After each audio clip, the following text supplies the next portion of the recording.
Papals yung ano, oh. Ayan yung tense habang nagpa-function. Ayan.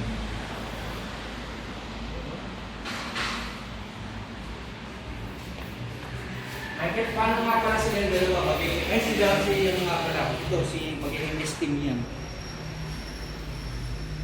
Ibigyan na lang sila ng account muna. Ayan. So ito yung project natin na ano, timer to. Bali, ginagawa niya wirelessly, kinokontrol niya yung tense machine. Yung tense machine, ang purpose niya para sa acupuncture. Basta, so ito yung gumaganang tense machine ngayon. Ayan.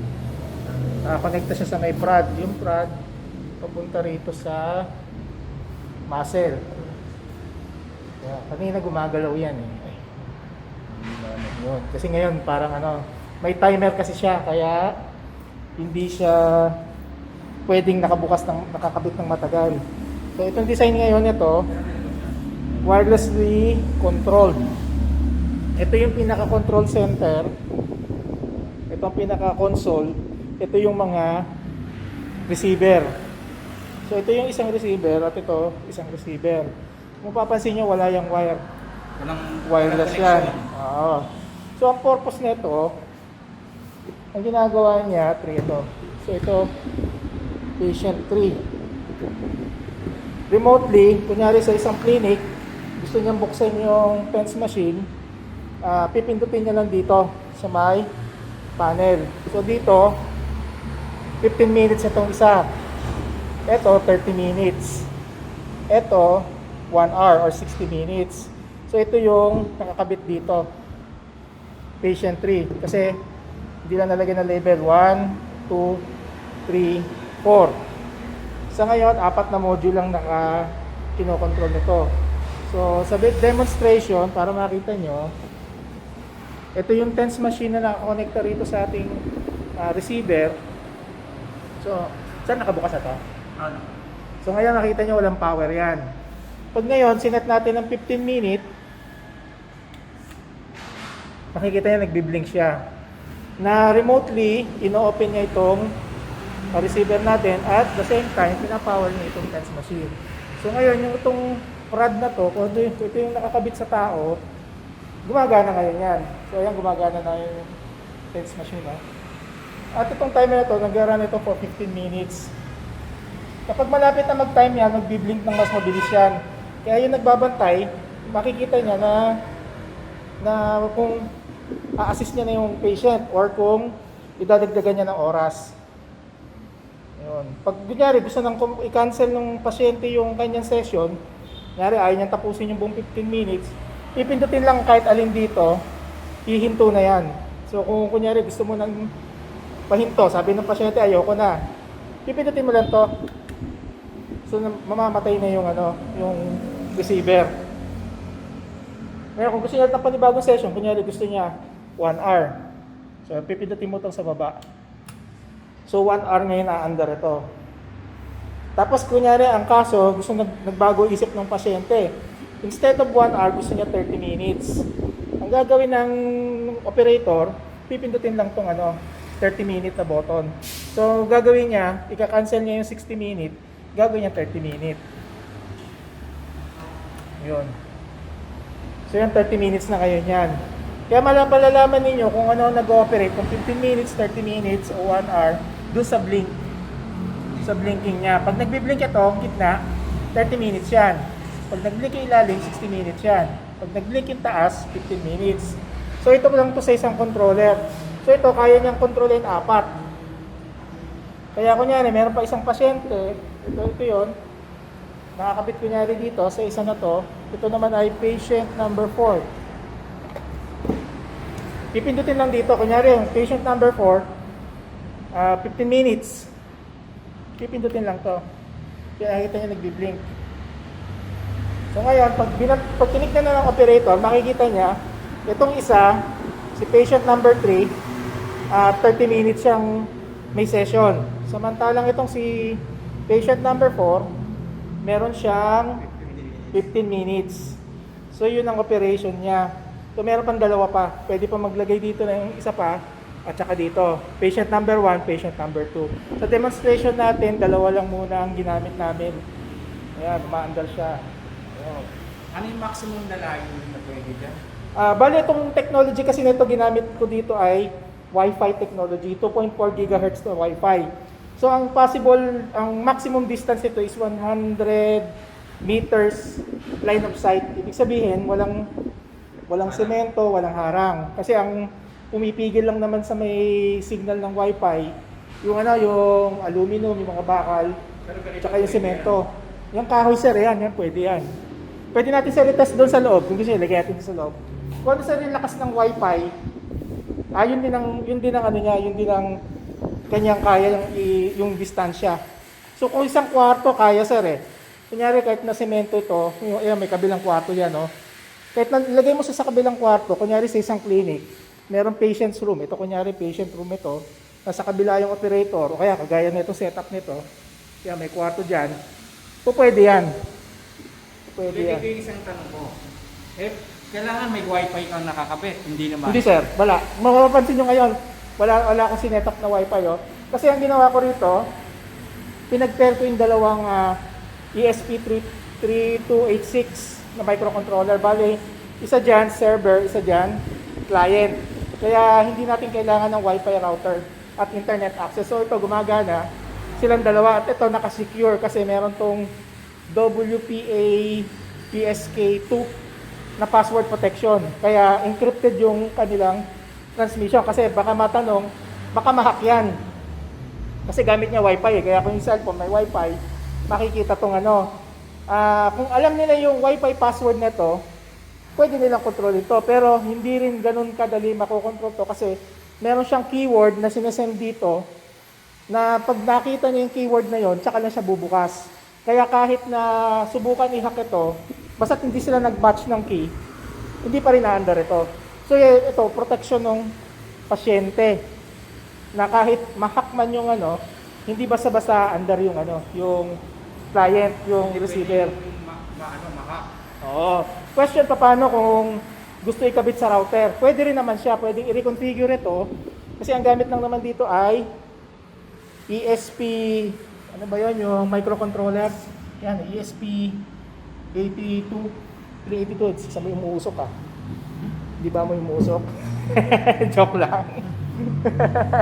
Joke lang. Yun. Si Sir ginabahan. Ayun, so ito, ang ginagawa niya kasi, kaya pinaghiwalay ko sila, yung hindi ko kinabit sa router, for security purposes. Tsaka isang ang question dyan, paano ko yung clinic walang wifi? Yun nga. Ayun, so kung walang wifi yung clinic, walang problema. Ngayon, kung may wifi yung clinic, hindi rin niya gagamitin yung wifi noon para hindi magiging burden dun sa router yung transmission. O may built-in silang dalawa. So ito naka-pair yung dalawa, parang peer-to-peer, na yung isang wifi na controller, may isang nakapartner na wifi na receiver. So ang tawag ko dito receiver, ang tawag ko dito controller. Kasi Kasi loob ng Arduino yun. bali siya na mismo yung Arduino. Hindi siya Arduino sir, ano siya? ESP. Ano? ESP82 386 ba yun? Ito yan oh. Ayan, pwede paliwanag mo sa akin yan. Ayan. So yan oh, yan ang ginamit ko. ESP8266. So ito yung microcontroller. Ito lang naman, dali lang naman yan kasi ito. Ang wiring lang naman yan, itong LED. So, asan na yung LED dyan? Ito ay video SD1, clock. Ground, BDD. Clock lang to, clock. Ha? Ito yung relay niya, ito yung controller niya, ito yung ito yung sa may Client to eh. sa client pala to, sorry. Ito yung sa server.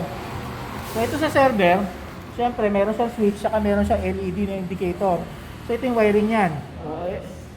Antenna, built-in internal antenna. Supply, regulator, tapos regulator lang yan. Ito yung switch. Ganyan na lang. So tap na yung switch na yan. Ito yung isa, ito yung dalawa, ito yung pangatlo. Ayan, nakasulat oh. Button 3, button 1, button 2. So ito yan, kung titignan dito, ito yung button 1, button 2, button 3. So ito yan. Button 1, button 2, button 3. At ito ang corresponding pin niya dito sa may ESP8266. Yan ang partner niya. Tapos yung LED niya, kasi dito napapansin namin na ayaw gumana itong mga ilaw nito. So, kasi may i-repair na dito sa may diagram na to yung linya ng LED. So ito yung mga LED. So ang isang LED niya nasa may pin 12 ng ESP. Nasa pin 12. Ang isang LED niya nasa pin 10 at yung isa nasa pin 9. Yun. So ito yung LED niya, yung tatlo. LED 1, LED 2, LED 3. So ito naman yon. Nilagay ko sa loob LED 1, LED 2, LED 3. So yun lang naman yun. Kaya madali lang naman basahin. Ito isa ang pinaka-complicate ano lang naman dito. Ang naiba lang dito sa client, kung mapapansin nyo pareho silang ESP 8266, nakapartner yung dalawa eh. So ang nagdadala sa kanila talaga yung software, yung program. Isa dito naka-configure as client, isa host or server. Kaya tinawag ko dito server eh. Pero ito yung controller. Itong controller, yan, meron siyang switch, meron siyang mga LED. Itong client, nakakabit sa kanya SSR o solid state relay. Ito yan. Oo, yan yun sir. At meron siyang isang LED indicator. Yun yung indicator LED para lang malaman na nag-ooperate yan. So ito yung circuitry ng SSR. So ito, pinakita rito, ano lang to, ano to, ang tawag dito yung traditional na relay. Hindi siya SSR. Kasi meron siyang transistor driver, meron siyang coil. Tapos meron siyang opto-isolator. Pero itong nakakabit dito, SSR na yan. Oo. Bali ito, kinuha niya na yung signal ng output nitong ESP8266. Na kapag sinabi nito, nakatanggap siya ng signal na sige, i-on mo.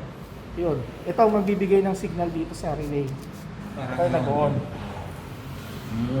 So, yun lang naman ang ano dyan. So, dito, kung makikita nyo, 4 ginamit ko na microcontroller. Tanong, bakit hindi na lang isang Arduino? Pwede siya. Ang problema kasi, na nakita ko, pag kasi isa ginamit mo, dahil itong type, may pagka-medical kasi itong application sa tao ginagamit. So sa akin naisip ko, importante yung aspect ng yung timing. Pag ginamit natin kasi dito isang microcontroller, pag nag-crash yan, lahat ng pasyente apektado. Ayun, kaya ginawa ko para meron siyang redundancy. Isolated yung bawat module. So kunyari, nagloko man itong isang module dito, ang maapektuhan, isang pasyente lang. Hindi niya idadama yung iba. Tsaka kasi, critical ang ginawa kong timing ito eh. Sensitive yung timing niya, eksaktong 15 minutes, dapat patay. Pag ginamit ko dito yung Arduino Mega, kaya naman ang Arduino Mega, ang problema nga doon, sa dami ng babantayan niyang channel, yung pulling niya ng clock cycle, maaaring ma-miss siya ng isang clock cycle bago niya i-trigger. Kunyari, natapos na to, 15 minutes na. Ito natapos din, 15 minutes na. Mapapansin niya, hindi magsasabay yun. Kasi uunahin niya, yung per clock niya, uunahin niya muna patayin yun, tapos susunod na ikot ng clock, tsaka nilang papatayin yun. So meron siyang konting microsecond lang naman na delay, pero sa akin nga kasi, delay pa rin yun. Hindi katulad nito, independent sila. Kaya pag sinabi nitong 15 minutes na, mag-turn off ka na, magta-turn off yan, nang hindi siya naghihintay sa iba. So ito, mapapansin niya, mabilis na oh. Ibig sabihin niyang mabilis na blinking na yan, last 2 minutes o last 1 minute na lang yan. Kaya yung nagbabantay, alam niya, ito malapit na itong magano. Ilang segundo natitira bago siya magpapas-blink? Natatanda ko 1 minute. 1 minute. O, nandun sa source code. Kaya kunyari nakita niyo mabilis ng gumanon, kasi meron siyang cadence na 1 second eh. 1 second siya nagbi-blink, 1 second yan. Kapag bumilis na mas mabilis pa sa 1 second, ibig sabihin niya parang warning yan. O, tignan mo na, baka yung pasyente mo patapos na. O, naluto na. Naluto na yung pasyente mo. Yung source code ang kumukontrol talaga. Yung software. Bali sa yung software. So, anong technology yung source code? Ang IT yun eh. Bali, siya magtatanong doon. Oo. Bali yung ano yan, ang tutusin, yung software ang nagpapatakbo sa kanya, sir. Yung microcontroller, para lang naman yung general purpose na kumbaga pwede mo siyang gawin electronically. Gagamit ka ng mga 7000 series na IC. Mga 7400, yung mga gates, tsaka yung mga chip register. Kaya lang, lang yun. Ibig sabihin, pag nagawa mo na yung hardware na yun, yun lang ang function niya. Hindi ka mukha nito, nare-reprogram mo siya. Saan mo pinoprogram yung source code? Doon Sa mismo computer. pero yung microcontroller involved doon? Kakabit mo yung microcontroller, meron siyang USB port. I-upload mo ngayon yung source code mo, i-compile niya yun. Gagawin niyang binary executable program para doon sa mismong microcontroller na yan. Kaya pag na-compile mo yung program, successful yung compilation, tapos na-upload mo dito, gagana na yung program. Bali doon sa program, sasabihin mo sa kanya ano yung gagawin yung sinabi ko kanina, pin 12, pin 9, pin 10. Kunyari, gusto mo gawing output yon na mag-iilaw siya. Yung pin 9, pag sinabi mong umilaw ka na kasi 1 second, 30 seconds na lang o 1 minute na lang, magta-time na, pabilisin mo yung blink mo. Yun. So yun na po program yun. Pwede kong gawing input din yung pin 9 na yun. Na, ang ginagawa naman niya, tinitignan niya kunyari yung status ng server, ng client, kung nakabukas pa ba o hindi, pwede rin gawin yun. Bali ng flexibility ng program ng microcontroller. Tsaka maganda kasi dito sa ESP, built-in na yung Wi-Fi. Yung source code parang yun yung... Yun yung utak talaga. Yun. Artificial intelligence. Yun ang utak AI. niya. Kasi pag di mo nilagyan yung walang gagawin sir yung yung microcontroller. Kaya siya nag-iisip ng ganyan. Okay, nagagawa niya. Isip dahil dun sa source code. Parang sinabi doon sa program, pag may pumindot neto, mag-oras ka ng 15 minutes, tapos pagkatapos yung 15 minutes, patayin mo yung yung nakakonekta sa yung client. So ganoon, basta may simpleng analogy. So kunyari ito, pinindot mo, kunyari umaandar na ganyan, gusto mo i-cancel, pag pinindot na user to, i-cancel mo yung timer. So yun, yung parang gano'n sa rin program, yung ginagawa ng program. So ayan yun. So bali itong application, itong ginawa kong timer controller, para sa TENS.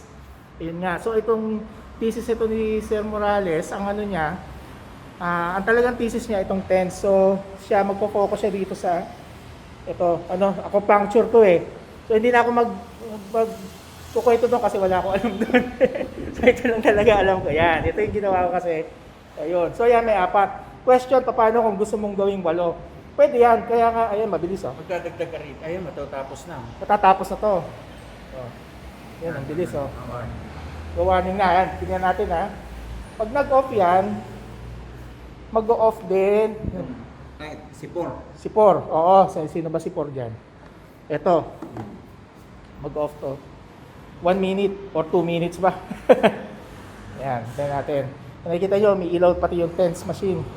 Yun, nagbiblink ng mabilis. Pag namatay yung ilaw doon, dapat patay din yon. Pag hindi, patay ako kay sir. Dilo, Palpa. paliwanag mo rin yung kahalagahan nito bilang practitioner. Kasi kung bakit meron 15 minutes saka bakit may 30 minutes, magpapaliwanag nun si Sir Nilo. Siya naman ang nag-design nitong TENS machine kasi more on sa acupuncture siya. Yung sa akin, more on sa may control digital control. Tsaka to maganda to, wireless nga siya. Kaya hindi problema kahit saan mo i-set up ito. Pwede mo, basta mayroon ka lang outlet, tsaka abot yung signal ng wifi nila, aandar yan.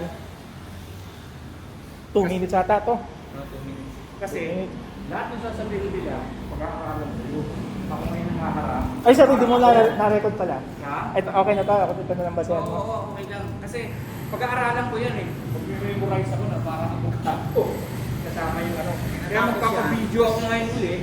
Tapos Na parang ako ang nag-explain yung sinabi nila. Maganda yung... Mamaya may kukwento si sir. So 2 minutes pala to, hindi lang 1 minute. Kasi nakalimutan ko na yung, tagal ko na, 1 year ago na to mga guys, program namin. Hindi lang matuloy-tuloy dahil sa pandemic eh. Oo, 1 year. 2019 Oo sir, March din. March din eh. Tapos eksakto na nagkausap kami ni sir, bigla nagpande, ayun, patay na Ayun, tama. Patay na siya. So ayun, natapos na yung 15 minutes. So kung sa clinic, di okay na, kumita na si clinic. Nagkaroon na siya ng 15 minutes na Ito, pwede rin ito kahit sa lahat ng mga gumagamit ng timer-based operation, kunyari yung laundry machine, Yan. pwede rin yan. Okay.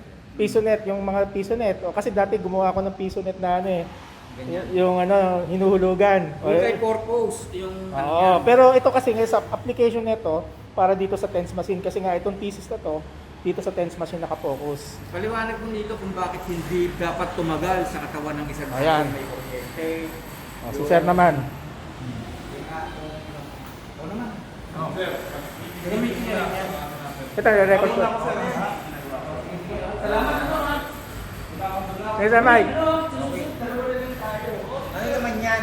Ganito naman ang ano niya kung bakit may kanya-kanyang time setting yung machine na dinesign. Kasi kaysa mag-oras ka ng sa bawat isa na oorasan mo, halimbawa isa lang ang machine mo, pagkatapos ang pasyente mo